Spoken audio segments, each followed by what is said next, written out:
You're joining the Loudr Lawyer Network, the podcast where we sit down with the law firm owners, attorneys, and visionaries that are making the most noise in the legal landscape nationwide to find out the secrets to their success. Other podcasts think they're getting loud, but we're getting louder. Let's get into it. Hey, y'all. Welcome to the Loudr Lawyer Network, where we help attorneys scale to $1 million months through powerful strategies and connections. And today I got Lee Rudin. Lee, welcome to the show, AKA Get Rude. Welcome to the show, man. That's it, Raje. Appreciate you having me, man. Hey, man, appreciate you being here. Now, I had a chance to go through your through your history, if you will, your social media, your the great things that you're doing out there in the community and stuff. But man, take me back before you became Get Rude. Take me back, schooling and things of that nature. How did you get to be such a charismatic and you're a force to reckon with in your field? I appreciate that. Look, I've always been a social butterfly, right? I joke like I can make friends with a brick wall. It probably is the bane of my wife's existence because like I'll go places and I tell people I'm like a chameleon. Not that I'm going to bend to everybody, but I can find commonality with a lot of people, right? Grew up kind of middle class in a very diverse neighborhood in central New Jersey. Every color, creed. I'm from Jersey. So maybe that's part of it, right? Yeah. You couldn't tell by the hair gel? No, it didn't give it away. Pauly, you got Pauly up there? No. That's it. Anyway, so I grew up in a very diverse place, socioeconomically, demographically. I like people. I do like people. Doing what we do, on the plaintiff personal injury side, you deal with all kinds of people. So you got to be able to talk to everybody and be real with everybody, both like the lawyers on one side that might be, holier than thou, highfalutin, and your clients who, may not know where the next buck is coming from to pay their rent. You got to be able to be real with people and try to empathize where you can, because this is a people business in all walks of it. So, right. Yeah. Right. So take me back to the moments of when you first decided, hey, I want to be, first of all, when did you know you wanted to be an attorney? And then what type of attorney did you want to be? And what struck you to staying in the personal injury space? Yeah. So I went to law school. So I went to Tulane the day before Hurricane Katrina. That was my first day of freshman orientation. Wow. We end up evacuating for the hurricane. I go to school up in one of the state schools in New York for 6 months, come back to New Orleans, January of 2006. I go all the way through. I always knew I wanted to go to law school because I was inspired by Jerry Maguire. It's one of my favorite movies growing up. I like me a good, little rom-com, the sports, the agent, but I think what I love the best about that movie, when I try to distill it down, is I love that scene where he's talking about being the master of the living room. Right. I love that because a lot of what we're doing, if people tell you you're not in sales, we're all in sales in some capacity. Right. And in my capacity, what am I doing? I'm trying to sell a client that I'm the best option. I'm trying to sell an insurance company that they should give us the money, or I'm selling a jury that those idiots are wrong and we're right.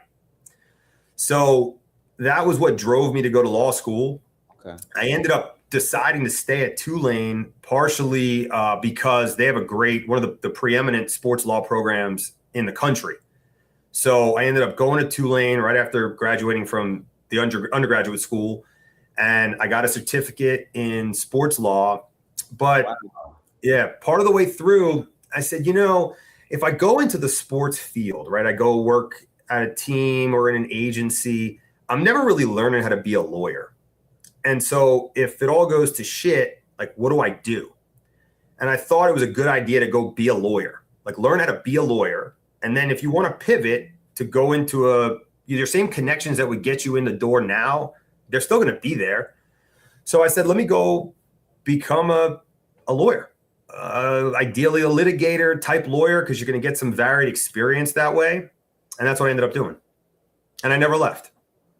Man, that's interesting that you talk about the Jerry Maguire situation, the Jerry Maguire story. So I have a couple of friends that also did law. Well, one of my friends did law at Tulane. David Meltzer, who's now a big, you've heard Dave Meltzer. He's just like killing it in the motivation and coming to terms with being human. And then Lee Steinberg didn't go to Tulane, but he's the origin story. The origin of the story. Two great human beings, man, that have done a lot in their spaces. So Raje, let me tell you this before, I don't want to leave the Lee Steinberg part. So my uncle was a sports writer for the Daily News in New York, and then started this game-worn memorabilia company after he was done writing. He saw kind of this niche in the industry. But anyway, as a writer and through those connections, he often, could get Super Bowl tickets. So he took my grandparents, his parents, down to New Orleans. One of the first Super Bowls I remember that was here. I think it was the Patriots versus like the Packers before Brady. So maybe it was like a Bledsoe Super Bowl. And they went, I remember getting the beads and like the little maracas from Lee Steinberg's Super Bowl party in New Orleans, like as a kid, which was probably my first introduction to like what New Orleans was. Yeah. That's so awesome, man. Yeah. Lee's an amazing guy. But as I was watching you, from my perspective, seeing you talk and holding down the living room, so to speak, I could see you doing that as well, man. I mean, why didn't you go straight into doing sports law? Because it's such a diverse field. What made you immediately say, personal injury is what I'm going to do? Because you got the type of personality, and your presence is commanding. I appreciate that. So it wasn't that I said I wanted to be in personal injury. I'll give you kind of two tidbits, right? My dad was kind of a jack of all trades, Renaissance man, did a whole bunch of stuff in terms of small businesses growing up. But really, me looking back, it was his way to cobble together a living for my family to give us a better life than he had. And he went to school to be an accountant and never pursued that degree because he got an opportunity in the garment center. And then, fast forward, a lot of that work moved from America overseas. His company didn't. And he had to figure out, like, what am I going to do next? And at that point, the accounting ship had sailed. So we always stressed, my brother and I, like, be a professional. My brother's a dentist. I'm a lawyer. Because if everything goes to shit, you can always just hang a shingle. And maybe that stuck in the back of my mind. And I said, I should go be the lawyer that I went to school for. Because if you get the law degree, but you don't know how to be a lawyer, like, you can't go just hang your shingle. So, I ended up, I got out of school in 2012. 2011 was a rough time in the market. So there wasn't, a million job opportunities out there. There weren't, all these jobs at our disposal. I ended up getting hooked up with a guy who was a transplant from the Bronx, decided to come down here and stay here. Another practitioner who was my mock trial coach said, Lee, like, you've got some skills here. I think you should meet Dom. I think you're going to hit it off. I would love to hire you, but I don't have a spot for you. And so I met Dom. We did hit it off. He hired me. He was my first mentor. I worked with him for 7 years across 2 firms. And he did a hybrid of work. A lot of it was personal injury on the defense side, but all sorts of different kinds of cases. So auto stuff, product liability, premises, slip and fall. And then we would handle some plaintiff work. So that kind of got me exposed to the other side of the same case, but where you're helping the individual. But you asked me, you said, like, why didn't I decide to go into sports law? Well, I remember having a seminar with the guy who ran the department at Tulane, who I think knows Meltzer really well, because I've seen Meltzer's name on some of the conferences that they put on here. Yeah. And Professor Feldman, who's a friend of mine now, we play pickup basketball together. He had all of these practitioners from around the country appear. At the time, it was on Skype, and some would come in person. And one of them was the former GM of the Packers, who was also an agent, who was also a ESPN personality. And he's telling this story about an athlete who gets a call in the middle of the night. Hey, I need some money. And he's like, all right, go to the ATM machine. And the athlete goes to the machine, calls him an hour later. well, it's telling me to put my PIN in. What's my PIN? He's like, I don't know what your PIN is. What did you pick when you went to the bank?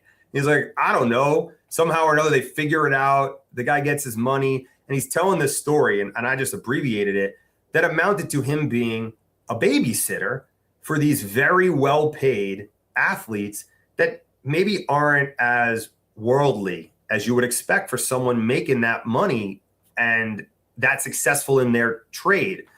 And I said, do I really want to be that babysitter? Now, fast forward, 13, 14 years later, I am absolutely that babysitter for my clients. So absolutely, here we are. Absolutely. Here we are. Yeah, man. When you look at the dynamics that you have and judging by your what I've seen, you have all these elements there that wouldn't rub an athlete the wrong way, right? So, I mean, those things that would encourage them. Here I am trying to shift you into another business, but yeah, right. What I'm saying is, where did you come up with the vibes to come through with all these characters that you have? I've seen you do a variety of different characters and stuff. I mean, were you in theater when you were younger? Like, how did that come about? It's so funny. I was talking to someone about this today, playing basketball. I was like, you got to go check out my social media. I do all sorts of like crazy stuff. And they're like, well, did you act as a kid? I mean, in summer camp as a kid, I would like do the plays, which I think partially was because like it was hot and I could go into like a cooler space for an hour a day. I did some of that silly stuff, but no, not really. And, I've told people, I remember being a kid and I had one of those like black and white Mead composition notebooks. And I would write like silly parody songs like Weird Al Yankovic used to do. Yeah. I'd find a pop song and I'd write out the lyrics and then I'd scratch them out and write what like the equivalent was and keep hitting, play and pause on the cassette tape. And I just like thought it was funny and it was a creative idea, like a creative outlet because I love music and movies. And so that's just kind of how that transpired. And the more you do it, the better you get at it. And if you're willing to be different and you have fun with it, what's the worst that happens? Someone says you're an idiot. Like, they can call me an idiot anyway. Might as well give them a reason. Right. So I'm happy you went to that point. You said something about you were mentored for 7 years. You were working with the person in that basically groomed you along the way to get into personal injury, being an injury attorney.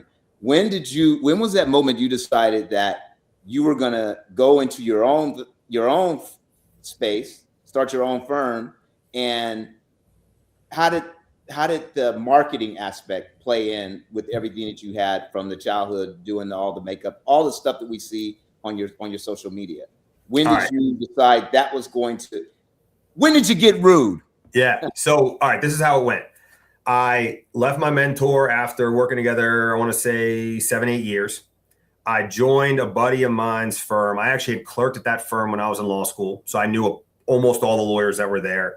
A couple guys that were peers of mine, friends of mine that were doing some great things. And, I saw an opportunity at that firm to kind of ascend with some younger lawyers and be the future. My mentor's firm, I was the young guy. There wasn't anybody with me. And I didn't see them recruiting other people as if there was going to be a future.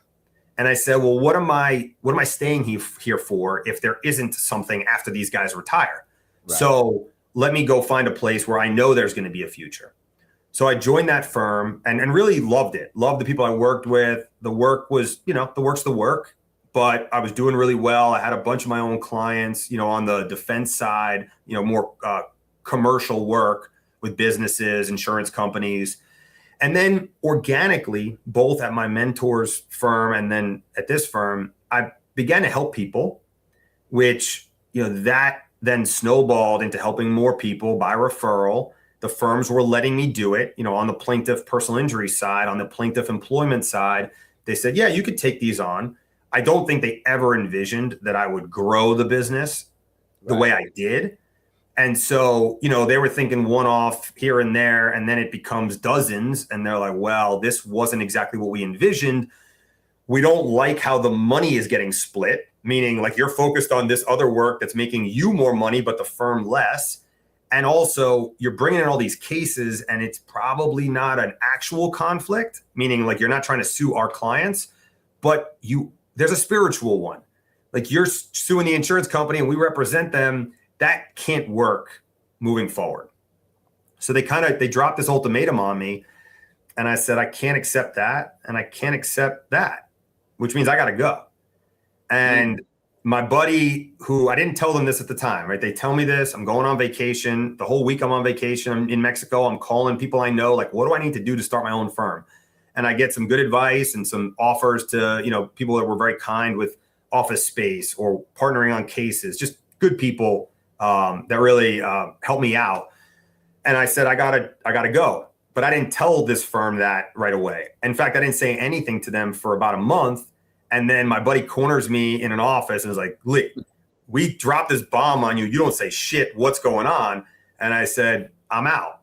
And he's like, yeah, I figured.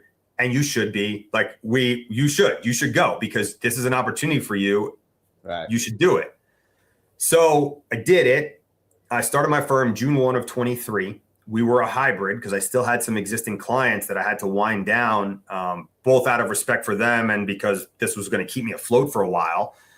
And at the time, it ran me all the way up until the end of 23. There was a natural break with my insurance client. I'd finished all their cases. They hadn't sent me anything new. And I said, this is the time that I can tell them no more. I'm going to lean fully into the plaintiff personal injury work.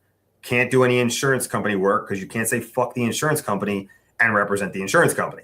Right. So while I have this going, right, I'm talking to people like you. I'm talking to friends and colleagues, and I'm saying, Raje, you tired of getting pushed around by insurance companies? And they'll look at me. They'll look at me side eye. They're like, what are you doing here? And I'll go, well, you got to stop being polite and get rude. And they'll chuckle or they'll smile. And then I'm like, this is going to work. And that was it. I love it. Tell me that moment you got your first big case as Get Rude. Do you remember that? I don't know if it was I don't know the first case that I got with the Get Rude, but I remember there's a couple. One, I was just in maybe December or November. I was out at the Tulane bar, which I've not been to and God only knows. But Tulane was playing in the conference championship game on campus. And so I met a buddy of mine. We went to the bar. I met the guy who manages it, who I'm friends with, had a couple of drinks, and we're going to go to the stadium. And while I'm there, somebody comes up to me. They're like, you're the Get Rude guy. And I'm like, all right, that's the first time that's happened from all of our social media advertising. But like, that's awesome. Yeah, that means something's working, right? But I remember before that, we would get a lot of calls from people and they're like, you're going to get rude on them, right? And I'm like, we are. That's the point, right? People are mad and we're trying to meet them where they are. Answer what we know is they're calling because they're pissed. Somebody hurt them. Somebody fucked up their car. Somebody's not being responsive, the insurance company, and they need help. And that's why they come to us, not just me, but everybody.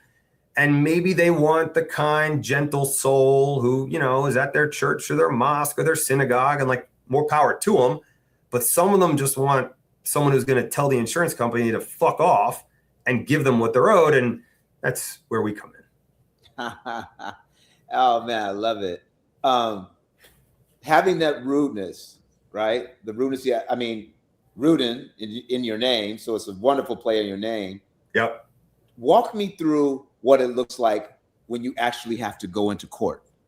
There's a lot of attorneys that because you were mentored doing trials and things of that nature. Tell me about your first case where you actually had to go into court and play into that living room with everything there to get your client what he wanted. Yeah, well, I'll take you before that, right? A lot of times I get a phone call from an adjuster and they're like, and then midway through or at the end, they're like, I didn't know what I was going to get with you, with the branding, but you're not so bad. I'm like, it's not be rude, it's get rude. And the idea there is that sometimes you got to get more bees with honey and sometimes you got to bring the vinegar, right? So, but that I think is just an indication of you as an individual, as a lawyer, being able to read the room. Now, you can't go into court and start screaming obscenities and pounding the table, because the judge ain't going to take that, right? That you're not the master of the courtroom at that point. They are. And Right. you gotta know what's what. And I think a lot of times what ends up happening is you want to show that you can control the room, meaning, if you're making an argument to a judge that you have a grasp of the law, the facts, that you can actually deliver a message. That's huge. Same thing in front of a jury, right? They want to know that you can own that space and that you can handle a witness who might be difficult. That's the key. You can't go in there and be meek and be unprepared. I think that's where, let's say the rudeness comes in, because you can't be out there, again, screaming obscenities and, telling people to F off, right? You just can't do it. Right. So that case, I'm still waiting to see, what was that defining case when your reputation just ran away with you, where everybody came towards you?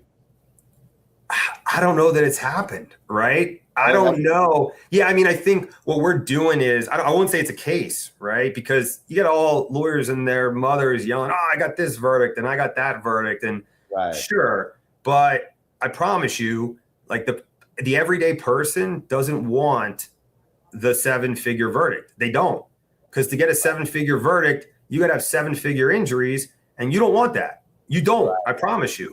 No, not at all. So I did a video the other day. I was dressed like Godzilla. I was Rudzilla, and Rudzilla, and I was like stomping on toy cars, and I said, you got all these people saying we're the big truck lawyer and this and that, and sure, but what about the lawyer that handles the little rinky-dink car accident? Like you need a lawyer too. You need a lawyer to get you every penny available for you, because that's all you can get, but you should get it. I'm happy to help anybody, meet them where they are. You got a little crappy case, we'll help you. You got a big case, we'd love to help you. But we want you just to want our help, and then we want to deliver for you, because then you'll tell your friend, you'll tell your neighbor, whatever. And that's how this business truly grows, because you can advertise, till you're blue in the face, but it's the referrals, the hand-to-hand stuff that really blows this thing up. I'm happy you take me right into the question I wanted to ask you. What do you think attorneys are getting wrong today in terms of marketing themselves and putting themselves out there? What have you done that's different that has made you the success you are right now? Yeah, so I think there's two major components of our strategy that I think everybody can employ in their own way, right? The first is you got to understand that this is an attention game, right? If you're putting social media advertising, digital advertising out there, and you're bland and boring and your ads say injured, call me. Like, yeah, you and everybody else. So you got to do something to break through the noise to start, because table stakes are that you're going to fight for somebody, that you're going to get them the best result. Like, if you're not doing those things, you shouldn't be in the game. So if that's your selling point, then you haven't found your particular niche or what makes you the differentiator, or what makes you different. That is your differentiator. So, I just think being different, I'm lucky that I'm willing to be the clown in the clown costume, because I think it stops people in the tracks. And then you can deliver your message, but you got to stop them first, right? So that's part one, is do something different.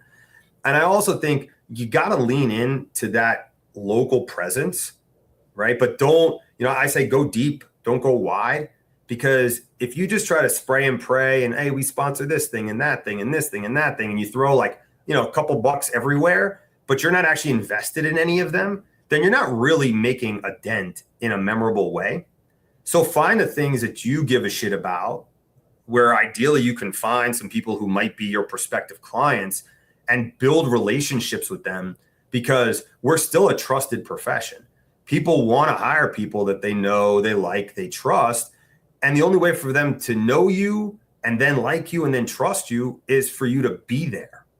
Right. So one of the things we're doing, and now I'll show you kind of the spin-off of it, is I sponsor the local pro wrestling promotion, right? You see Bret the Hitman Hart. These guys for the holidays got me the championship belt with my logo on it that's sitting over there. But But that was something I loved as a kid, and I thought it would be a perfect opportunity to sponsor a local group that has a great local passionate following. It would give me repeated presence in front of people. It would be fun. So I've been doing it for 2 years at this point, I think. And then I have a client who works with a group of adults with special needs that are in like a large, multi-group home setting. And she tells me that they love wrestling. And I said, well, we've got to get them to come to an event. So my wrestlers, they're like, yeah, sure, we can bring them. And so I've brought them to, I don't even know, probably 4, 5, 6 events since we started, all of the ones we've had. Right. Then we started doing events on site at their group home in their auditorium. Now we have, they're doing a festival to raise money in March. We're going to be present there. The wrestlers are going to be there. I just figured this is a great thing to do.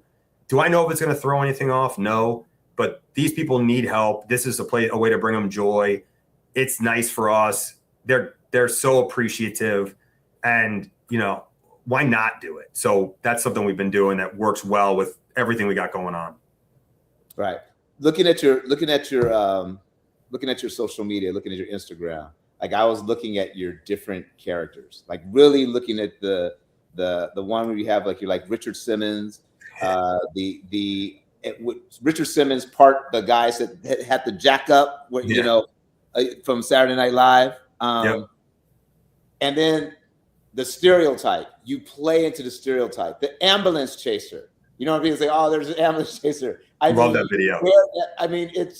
It's brilliant. It's brilliant. You don't see PI attorneys doing that. What took you in that route? I just think it's brilliant. All right, so let me tell you how this all started, right? I was doing, if you go to the very bottom of my Instagram, there's these terrible videos where I'm standing in my living room, reading a teleprompter. The guy who filmed it didn't even get my eyes. I'm looking over the camera. I'm like, dude, are you kidding me? And I'm in a suit, and it's 10 things you got to do if you get into a wreck, and it's so boring. And then I'm like, this is not great, but I didn't know what to do. And then as the fates would have it, I'm playing pickup basketball. This guy is 6'2", 6'3", big dude, comes through the lane. I don't move. I'm ready to take the charge. He picks his elbow up. As luck would have it, the elbow is right at my face height. I catch the best black eye I've ever had. Bar fights, setting him aside, best black eye I've ever had. And I'm like, fuck, it's Saturday. I got to film on Wednesday. What am I going to do? So I just rewrite all the scripts. I do a boxing video where I'm sitting on a stool in the bathroom with a towel. Chills right now. Hold on. I'm getting chills. Literally, you took an opportunity that happened to you and you wore it. I mean, that's in my faith, that would be what I say is that the Holy Spirit just totally shifted the moment, and you kept in your presence. Go on. I'm sorry. But it's all of it. It's all of it, Raje, right? It's the firm making the offer I have to refuse, right? It's being willing to kind of be bold and rebrand. And then this fell in my lap, right? So I do the boxer video. I do a video where I'm laying in the handicap parking space behind a bank near my house. And I do the Tweety Birds. And I'm talking about getting beat up by the insurance company. But we will take the punches for you, right? I got this fat black eye. And then I take all my kids' toys. I got 2 young kids. I stroll them. They're strewn about in my yard, and I'm dressed like a clown in an old Halloween clown costume. And I'm talking about getting clowned by the insurance company. They think your claim is a joke. It's a circus. And then you got to get rude. So that's how it began. And I joked, how do you come up with this stuff? I'm like, I got a demented brain, and every time it comes to me, I write something down, and we just try to roll with it and figure out how are we going to make this funny and interesting.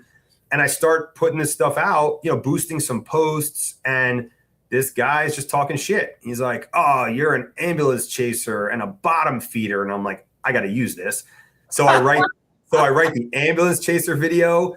Then I write the bottom feeder video where I'm talking about we're in Louisiana, we're below sea level, and the best things we do are bottom feeders, crawfish, catfish, shrimp. If you don't like bottom feeders, get the fuck out of here.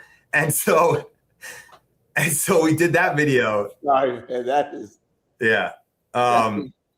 So, I know what people think of us. Right? I know. It's okay. I joke when these people do this to me, right? They're talking smack on in the comments. First of all, I'm going right back at them because that's going to pump the algorithm. We got engagement now. Right. And the other part of it is like, I don't care what you think of me. Don't hire me. And actually, when you get hurt and you need a lawyer, don't hire somebody. Take the shitty offer, get screwed over because you don't need us. We're the scum of the earth. Don't call us. But remember, all the best developments in safety started because lawyers were willing to say to these companies, like, this is ridiculous. Like, you can't put profits over people. You got to put the seatbelt in the car. You got to move the gas tank so it doesn't explode when someone hits it. It costs you 5 cents and it'll save millions of lives. Like, you got to make that change. That's what you do your research. That's how the great advances in consumer protections have come about. So remember, don't call me. Don't get rude if you don't like it. And you know what I see about that? You were able to use your experience during those 7 years, knowing the other side, to be able to put into your situation that you currently have, because you know the other end. You know all the answers on what they're thinking because you have that experience from being on that side. And now you're on the side of the people. And I think that is where the truth and the honesty comes through, even with all the shenanigans that you do, but the truth shines even brighter than that. Yeah. So well done, man. Thanks. I appreciate it. Well done. I see that. If you were to go back and I'm going to say this, if you were to go back to your younger self or an attorney who's just coming into the business, what advice would you give them? Knowing what you know today, what advice would you give to that person? Your younger self or someone else coming into? Well, first of all, like, I love what I'm doing. I absolutely love it. It is difficult. It's challenging, putting the pieces together as a business owner while also being a lawyer. Like, I really like it. It's been a lot of fun. But it's not easy, and I see people, online on LinkedIn, Facebook groups saying, oh man, I've got 4 cases and I don't like my firm. Should I start my own shop? And it's like, wait a minute. Like, do you understand what it takes to really get this going? And, what you might have to actually invest, right? I sat with a friend of mine's friend who's now a friend to give him some of this advice, talking about, like, do you know what I spend every month on marketing? And I'm small potatoes doing digital marketing. I'm not on TV. I don't have billboards. But it'll make you swallow real hard when that's your monthly nut every month. Figure out like what that looks like for you and how much do you actually need to live? Are you lucky that maybe you have a spouse that has a decent income and you can survive spending to grow your firm and not taking, right? Because you got to roll that money back in. And then as you grow, what ends up happening is you got more cases. Well, those cases have costs. So, I posted about this end of last year.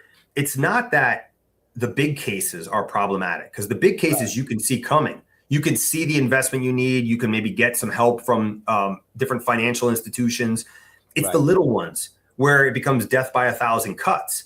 There's a $500 expense here, a $250, $1,000. Well, if you have hundreds of cases, which we do, you're talking about solid 6 figures out the door on little stuff. You got to have that float money. So that's, as a business owner, people looking to kind of start their own shop, just think about it. Talk to people like me. Anybody can call me, email me, whatever. I'm happy to give them this advice. And then, but before all that, go learn what the business really is, right? Learn what being a lawyer really amounts to. And then decide if this is what you want and how to make it what you want.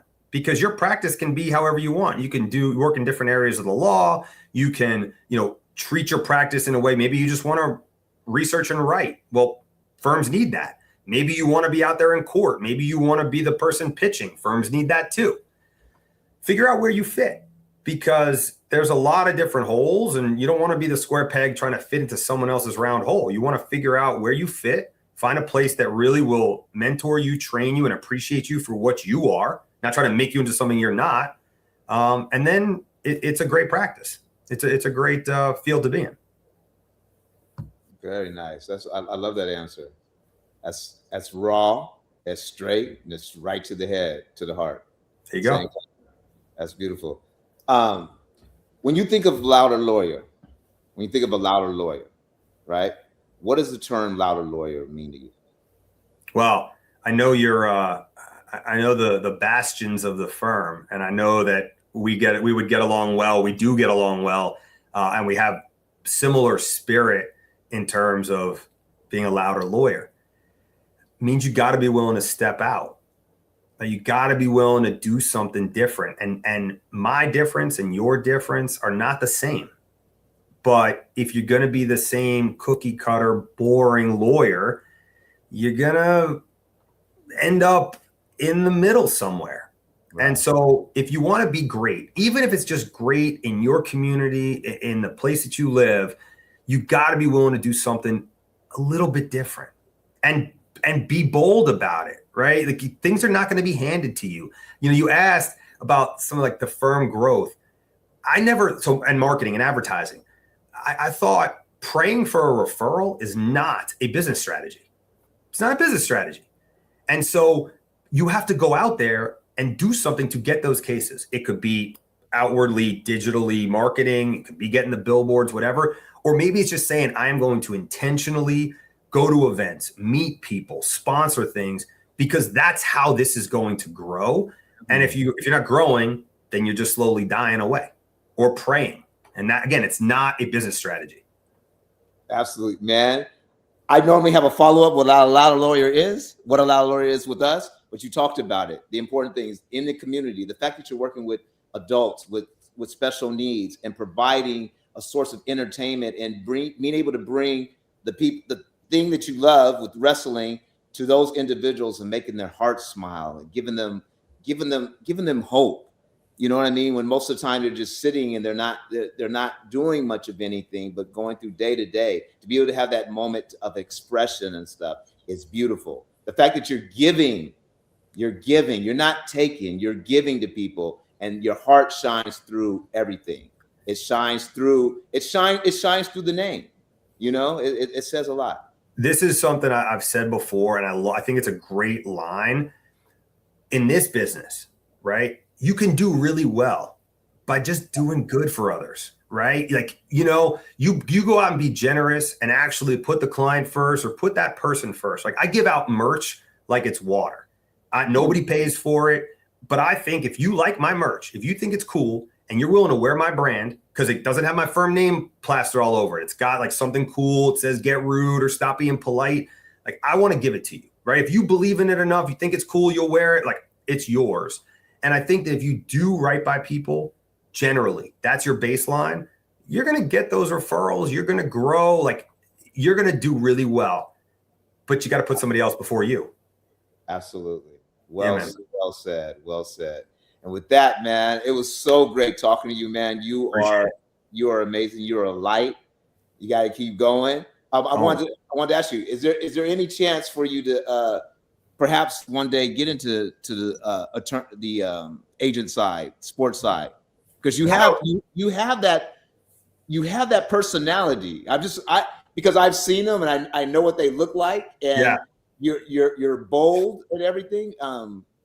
You know what I think? Probably like the natural in sports. Yeah. Right? Well, the natural progression is probably to find folks that I'll do NIL deals with as a firm.